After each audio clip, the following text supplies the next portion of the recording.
तब तक की बोला भैरवनंद हाथी को बुलाओ, इसको शराब पिलाओ। वो शराब पीता था हाथी, उसको शराब पिला दिया हाथी को और बोले भैरवनंद हाथी को छोड़वा दिया जाए। सदगुरु कबीर के सामने आज भैरवनंद हाथी को छोड़ दिया, इसको पैरों से कुचला दो। जब हाथी को छोड़ा गया, सदगुरु कबीर को देखा, सदगुरु कबीर ने क्या दिखाया, बढ़िया सा शेर रूप दिखा दिया। और जैसे शेर रूप दिखाया, वो भैरवनंद हाथी मस्त था, नक्शे में था, लेकिन शेर को देखकर भाग खड़ा हुआ। जैसे भाग खड़ा हुआ और शेर रूप को देख के कहा हाथी रुकने वाला, वो चिल्लार मार रहा है, बहुत मार रहा है, पीट रहा है, लेकिन सिंह रूप देख करके आज वो भागा पीछे। जैसे जैसे महावत उनको मारता था, वो हाथी पीछे भागता था और दौड़ करके वहां से चला गया। भजन लोग, संत लोग भजन गाने लगे, धन कबीर। ऐसे साहब कबीर की 12 कसम होने के बाद 13वीं कसम हुई, तब तक ये बोला गबर सिंह को पिंजड़े से खोल दो। वो जो शेर बांध रखे हैं आप लोगों ने पिंजड़े में, भूखे शेर को छोड़ दिया जाए। सिंह को खोल दिया गया।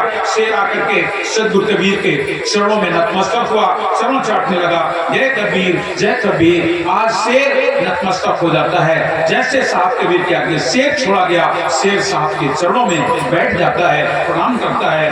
तब तक जी ने कहा टोकरी व बिच्छू मंगवाओ, इनके ऊपर छोड़ दो। जैसे टोकरी व बिच्छू मंगवाए गए और साहब कबीर के ऊपर छोड़ दिए गए, जैसे वो छोड़े गए, सब के सब बिच्छू साहब कबीर के तन को स्पर्श करते ही सारे बिच्छू मुक्त स्वरूप होकर के अपने अपने लोक को चले गए। वो देख करके रह गया, सारे के सारे बिच्छू ही गायब हो गए। आप तो दौड़ा गया, बोले गरुड़ को बुलाओ।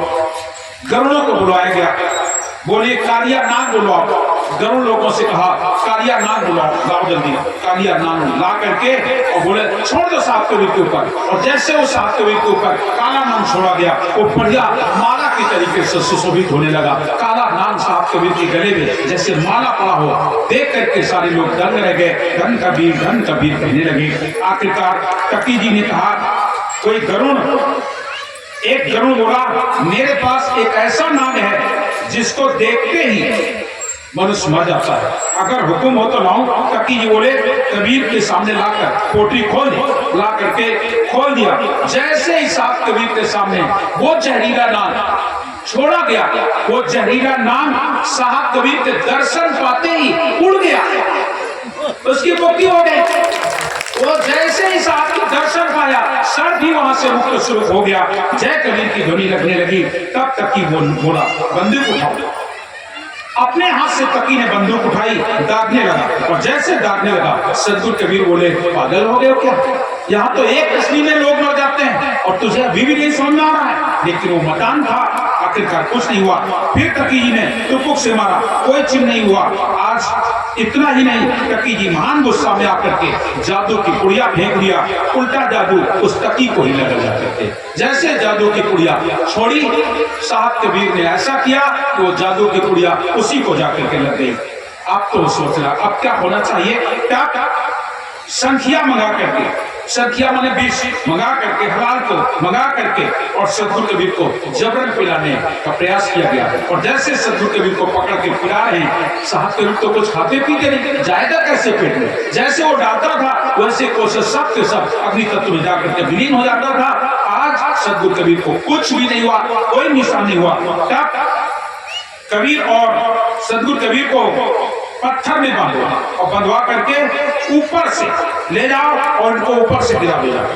सदगुरु कबीर साहब को एक बड़ी सी शिला ऊपर थी पहाड़ पर, उसी शिला में सदगुरु कबीर साहब को बांध दिया गया। और बांध देने के बाद तमाम लोगों को बुलवाया गया और बड़े बड़े पहलवानों को बुला करके उस पहाड़ को नीचे से गिरा दिया गया। और जैसे नीचे से गिरा दिया गया, सदगुरु कबीर को देखा, वो शेख टकी के बगल में ही खड़े थे। उन लोगों ने बांध करके उनको गिराया और जैसे गिराया, साहब कबीर शेख टकी के बगल में ही खड़े थे। शेख टकी ने देखा, अरे तुम लोगों ने क्या गिराया? ये तो यहाँ खड़े हैं। बोले तुम्हारे सामने तो बांधा था, तुम्हारे सामने बांध कर तो गिराया। आज टकी बोला क्या करना चाहिए? बोले इनको कोल्हू में करवा देना चाहिए। बढ़िया ले जा करके बैल से घुमा करके कोल्हू में दाब दिया गया। सदगुरु कबीर साहब बाहर खड़े थे, कोल्हू चल रहा है और साहब कबीर बाहर टहल रहे थे। देख करके आप तो शेख टकी के पसीना छूट गया, लगता है हम इससे मार नहीं पाएंगे। तब बड़ा पत्थर घना मंगा करके और उसमें दबा करके बोले इनको जैसे चक्की में पीसा जाता है वैसे दोनों पत्थरों के बीच में रख करके इनको पिसवा दिए। दो पत्थर एक नीचे रख दो, ऊपर से पत्थर रख दे दिए। जैसे ही उन्होंने पिसवाने का प्रयास किया, सदगुरु कबीर प्रसन्न बदन बाहर खड़े थे। 24 कसनी हो गई और 24 कसनी हो गई, सदगुरु कबीर को कुछ नहीं हुआ। पति जी गुस्सा होकर के लोहे का चरखा मंगाया, जैसे गन्ना पेरा जाता है उसमें सदगुरु कबीर साहब को पकड़ के गन्ने की तरीके से लगा दिया। और जैसे गन्ने के तरीके से लगा दिया, सदगुरु कबीर आर से पार निकल गए। जहां पर भक्त लोगों के समुदाय था, सारे के सारे लोग जय कबीर कह करके अपने जीव अपने आप की खुशियां दर्शाते थे। धन्य है भाग मेरा, ऐसा सदगुरु मिला, कुछ भी नहीं हुआ। आज जय की धुन होने लगी, 25 कसनी हो जाती है। तब तक ये ने कहा ईटा गारा मंगाओ और इनको दीवार के अंदर चुना देते हैं। ईटा गारा मंगा करके सदगुरु कबीर को बीच में खड़ा करके और चुनवा दिया गया। खूब सुंदर मोटी दीवार बना करके खड़ी कर दिया। और जिस समय खड़ी कर देते हैं, सारे लोग बोले आप कबीर नहीं आएंगे, नहीं निकल पाएंगे। और जैसे कहा कबीर नहीं निकल पाएंगे, इतने में देखा क्या कि वो दीवार भड़ाम से बाहर गिरी जा करके और सदगुरु कबीर साहब सबके सन्मुख साहब भजन गाते हुए मस्त दिखाई पड़ते हैं। आज साहब कबीर भजन गा रहे हैं। जैसे भजन गाने लगते हैं, 26 कसनी पूरी होती है। तब 10 मन पत्थर बांध करके कुआं में डलवा दो, उसको कुएं में डलवा दो। सदगुरु कबीर साहब को फौजी से न आकर के और सदगुरु कबीर को कुएं में डलवा दिया। लाख फौज ने आकर के और सिकंदर को बताया, कहने लगे आज सदगुरु कबीर को मार दिया गया। कक्की जी बोला मालूम पड़ता है अब मर गया। बड़े शांति से सांस लिया, बोले अब मर गया। तब कबीर जी ने क्या दिखाया, सदगुरु कबीर कुआं के ऊपर अधर में आसन दिखाई देते हैं। सारे भक्त लोग देखते हैं, कबीर को मारोगे, कबीर मरने वाला है, वो तो अजरो अमर शरीर, कबीर को मारा नहीं जा सकता है। का केवल ब्रह्म है बाप विश्व शरीर, रासमन में रम रहा ताका नाम कबीर, अनंत कोट ब्रह्मांड में बंदी छोड़ कहा है, सो तो पुरुष कबीर है जन्नी जनन माय, ना सदगुरु जन्नी जना उनके माय ना बाप, पिंड ब्राह्मण से रहित है नाम तीनों ताप। उसको कहाँ मारा जा सकता है, नहीं मारा जा सकता है। तब तकी जी ने जमीन खुदवाई, गड्ढा खुदवाया और गड्ढे में डलवा दिया। सदगुरु कबीर निकल के बाहर खड़े हो जाते हैं। 28 कसनी में शरीर में कपड़े को लपेटा और अलसी का तेल डलवा दिया, अलसी के तेल से आग लगवा दिया। सदगुरु कबीर कपड़ा जल करके राख हो जाता है। साहब कबीर बाहर खड़े नजर आते हैं। तब तक ही बोला ठहरो और कनस्तर एक घी मंगवाओ और घी में कपड़ा भिगो करके और फिर इनको बंधवाओ और बंधवा करके आग लगवा दिया जाए। कपड़ा जल करके भस्म हो गया, अग्नि शांत हो जाती है। सदगुरु कबीर सोने जैसी काया नजर आती है। जय कबीर होने लगती है। आज 20 सजनों 30 कसनी पूरी हो जाती है। तब बोले साखू के झाड़ के साथ इनको खड़ा करो और इनका एक एक अंग सोने से कस लिया जाए। सोने से प्रत्येक अंग कर दिया गया। सदगुरु कबीर बाहर खड़े मस्त उपदेश कर रहे थे, संतों के बीच में खड़े होकर के उपदेश कर रहे थे। झाड़ में कुछ भी निशान नहीं हुआ। तब सागौन के झाड़ में चांदी के तार से कसवा दिया। सदगुरु बाहर खड़े नजर आए। इसके बाद लोहे के तार से नीम में कसवा दिया गया। सदगुरु कबीर मंगल गाते नजर आए। इमली के झाड़ में इमली के साथ हाथ पांव छाती सिर जान कीला ठुकवा दिया गया। सदगुरु आनंद से खड़े थे, कोई चिन्ह नहीं हुआ। इस तरीके से तमाम त्रास पर टंगवा दिया गया। तोप से रखा गया। साहब सब सारी कश्तियों को सहन करते हुए बाहर टहलते नजर आते हैं। तब काट के कटघोरा में पांव डाल करके कीला ठुकवा दिया। सदगुरु अलग खड़े थे। फिर शेख जी ने 7 खंड मकान के भीतर बंद करवा के ताला लगा दिया। 7 खंड का मकान था, उसके अंदर बंद करवा दिया, ताला लगवा दिया। सदगुरु कबीर के सामने जैसे ताला लगाया, सदगुरु कबीर संतों के बीच में बैठकर मंगल गा रहे थे। शेख कबीर ने देखा, अरे मैं तो ताला लगा के आया और ये कहाँ बाहर, जो बाहर बैठे हुए। फिर जल्लादों को बुलवाया, फांसी पर लटका दिया गया। फांसी टूट गई। अलग खड़े हैं सदगुरु कबीर। फिर सूली पर चढ़वा दिया। सूत के समान सूली से गिर गए। सदगुरु कबीर को कुछ नहीं हुआ। आखिरकार इसके बाद शेख कति महान क्रोध में आ गया। बोले अब ये इसको मारने का कोई उपाय नहीं है। एक उपाय क्या, गाय को लाओ और इनके सामने कत्ल कर दो और इसका खून इनके ऊपर डालो, ये मर जाएगा। शेख सती महान क्रोध में होकर के गाय को मार करके और खून की धारा उनके सिर पर डालने लगे। और जैसे साहब कबीर के ऊपर सिर पर डालने लगे, सतगुरु कबीर बोले, तुम लोग कसाई हो, हत्यारे हो, गाय ने क्या बिगाड़ा, उसको तुमने कत्ल कर दिया। और जो खून डाल रहे थे वो खून बिल्कुल इत्र जैसा हो गया, खून का कोई दाग धब्बा नहीं। और जिस गाय को कत्ल किया, सतगुरु कबीर ने चुटकी में जाई, गाय सामने खड़ी थी। अरे तकी, ये क्या कर रहा है? निरपराधी जीवों को काट करके और सोचता मैं मर जाऊंगा। मैं मरने वाला नहीं हूं, मैं अजरो अमर शरीर, हमारा अजर अमर शरीर है, पवित्र गंगा जल के तरीके से बहने लगा। तब एक हिंदू ने कहा, सुअर मंगवाओ, अगर गाय से नहीं मारे तो सुअर से जरूर मर जाएंगे। सुअर मंगवा करके मरवा दिया गया, उसका खून शरीर के ऊपर डालने लगे। वो खून भी इत्र जैसा दिखाई पड़ने लगा, गुलाब जल की तरीके से दिखाई पड़ने लगा। सारे के सारे लोग बोले, आप 3 लोग के मालिक नहीं है, आप सारे ब्रह्मांड के मालिक हैं, आपका कुछ नहीं होगा। तब तक ही बोला, ये कैसा है जो मरता नहीं, ये कैसा है जो मरता नहीं। तब शेर भर पारा मंगवा कर जबरन पिला दिया गया। अब साहब कहाँ पीने वाले, कहाँ पीने वाले? जैसे पारा डाला गया, पिघला करके सतगुरु कबीर के मुंह में वो पारा अलग गिरा जा करके और सतगुरु कबीर अलग नजर आए। 5 शेर सोने को गलाकर जबरन पिला दिया गया, वो अग्नि तत्व में डाल दिया, आज कुछ भी नहीं हुआ। तब रांगा को पिलाया गया, रांगा से भी कुछ नहीं हुआ। फकीर जी 5 शेर तांबे को गला करके साहब को पिला दिए, कुछ भी नहीं हुआ।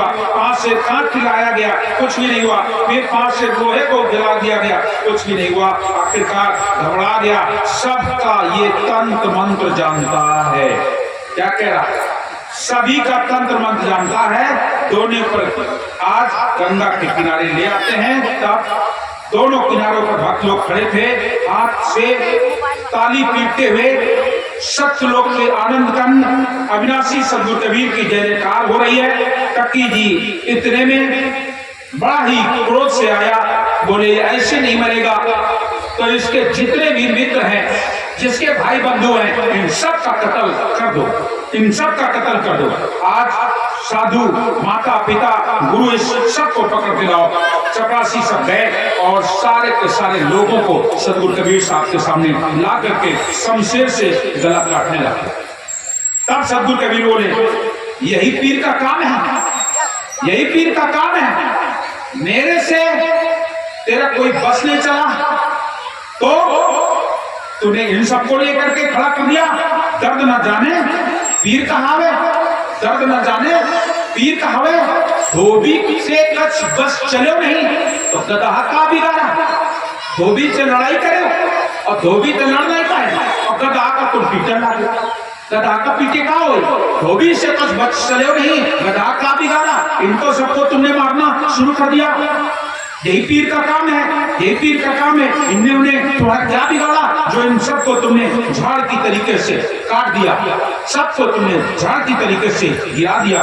आज भी सज्जनों, सतगुरु कबीर साहब कहने लगे, बड़े पीर बनते हो और कसाई का काम करते हो, हत्या का काम करते हो। सतगुरु कबीर साहब ने एक आवाज सतनाम की लगाई, उनका जितने सारे लोग थे सब के सब उठ करके बैठ गए, सतगुरु के चरणों में गिर जाते हैं। आज आनंद भई मोरी नगरी, आज आनंद गाने लगे मंगल।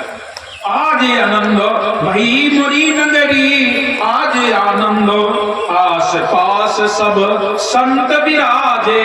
सब के सब संत लोग घेर के बैठे हैं, साहब कह रहे हैं आस पास सब संत विराजे और बीच बिछी है सदगुरु की पलंगड़ी। आज आनंद भई मेरी नगरी, आस पास गंगा जल झारी, आस पास गंगा जल झारी और बीच धरी अमृत केरी गगरी। आज आनंद भई मेरी नगरी। आसपास सब गंगा के तरीके से सब लोग बैठे हैं और बीच में अमृत स्वरूप सतगुरु कबीर विराजे हुए हैं। आस पास गंगा जल झारी और बीच धरी अमृत केरी गगरी। आज आनंद भई मेरी नगरी। धर्मदास कर जोर बढ़त है साहेब कबीर, जियाए लई सगरी आज आनंद भई मेरी नगरी। सबको जीवन दान दे दिया।